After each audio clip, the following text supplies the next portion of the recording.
Hey guys, in this video I'm going to show you how to add hyperlinks to Outlook email messages. Now for this demonstration I'm going to be using the web version of Outlook, which is outlook.live.com.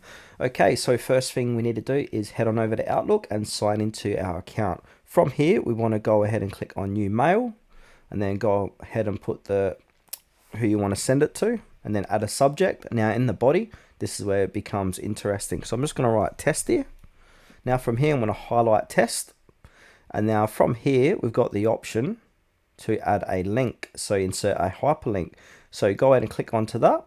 And then this is what the name's going to be called, test. And then web address, you can paste in your link here or you can type in your link manually. So I'm going to go ahead and add google.com.